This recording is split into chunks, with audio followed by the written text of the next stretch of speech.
Hello everyone and welcome to the channel. It's the Eradicator, and in today's video we are going to talk about cloning, which quite frankly is not something I thought I would be talking about in Star Citizen. To me, when I think of cloning, I think of Star Wars, you know, not really Star Citizen, but apparently it is slated to become a thing in Star Citizen thanks to the latest video, you know, that Calling Olives with Chris Robert himself. So that's what we'll talk about. But before that, guys, I've got a little message for you.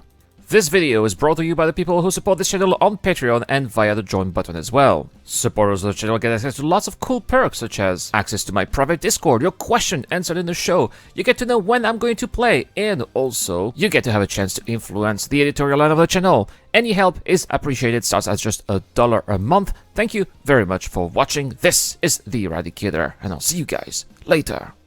Alright, so it seems there has been quite a lot of drama recently, especially on Spectrum, but also on YouTube and Reddit as well, regarding cloning and overall death of a spaceman. Death of a spaceman, which, if you guys don't know, is basically this concept of how we are going to die in the future in Star Citizen, and how those death is going to affect us overall on the long run, eventually making us lose our character permanently, resulting in us having to make another character, and maybe our belonging being transferred to that particular character. Now, of course, permadeath, as we would call it as well, is not something that is going to happen immediately unless you get really unlucky, or unless you get yourself in a really bad situation. I don't know, maybe you decide to travel to Vandal space, and you are very deep into Vandal space, and the Vandal really slaughter you to a point that you cannot be recovered at all. Maybe that would be the end of your character, right? But otherwise, let's say, for example, that you get into a brawl at a bar, you know, at Grimex, maybe, probably that would be very easy for your body to be recovered, and that would not necessarily result in a death, right? But nevertheless, at some point, you are still going to die, and Chris Roberts mentioned the idea of cloning, which is what is creating that whole drama that we're talking about here.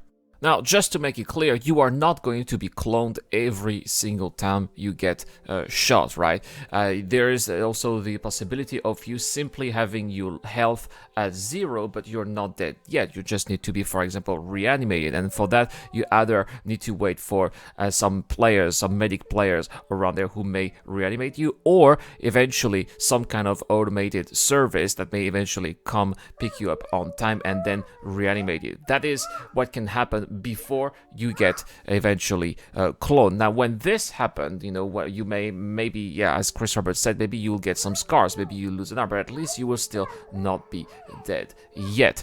Next is the cloning system. Apparently, from our understanding, is what is happening if, for example, your health gets to 0 and you are not reanimated on time, then you will eventually die. Is that going to be your permadeath? No, because again, it is going to be possible for some, you know, in-game health service to come collect some of your DNA and kind of resurrect you in a, you know, quote-unquote cloning facility, or at least clone your body. I would imagine that it would be similar to what we see, for example, in people have been talking about the Fifth Element, which would totally make sense. Now, how do our reputation, memory eventually get collected and brought back to the game? I personally, and this is, I know it's a bit controversial, but that's my opinion, I don't think that we should worry about that, guys. Guys, let's remember, this is a game, so let's chill out. It's not reality, it's a game. I know that they want to make it as a simulator, but how far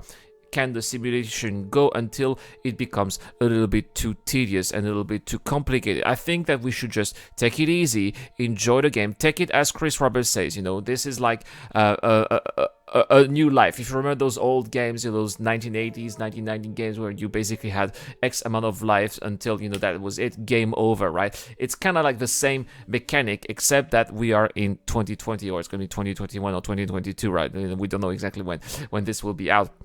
But it's going to be the same kind of mechanic, but in a much more modern and up-to-date fashion. So that's the way I see it. Don't think too much, oh, how is my consciousness being transferred to la la la. That is, just chill out. It's a video game, and that's pretty much how it's going to go. So that's why that is my answer to all the people who freak out, all the people who write about it. Just take it easy.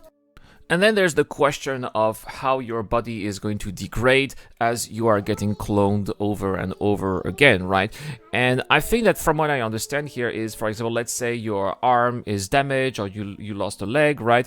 When you respawn as a clone, your DNA kind of like saved the information that your arm was not working. So when you wake up, yeah, I know that in real life that's not how it would work, right? But this is again a video game, so you are going to keep that debuff when you wake up as a clone. And the more debuffs you have, eventually, you know, your legs are not working, your arms are not working, you're gonna need some cybernetics to eventually have them work properly, right? And eventually there's only so much of that damage that your DNA can take, that at some point it is just not going to be possible to recuperate that DNA. So this is basically how it's going to work. At some point, your DNA is going to be so damaged because you've been in battle so many times, you've died so many times, nobody was able to recuperate you on time so many times, that at some point it's just not going to be possible for your DNA to basically rebuild a body in that, you know, cloning facility or whatever it's going to be,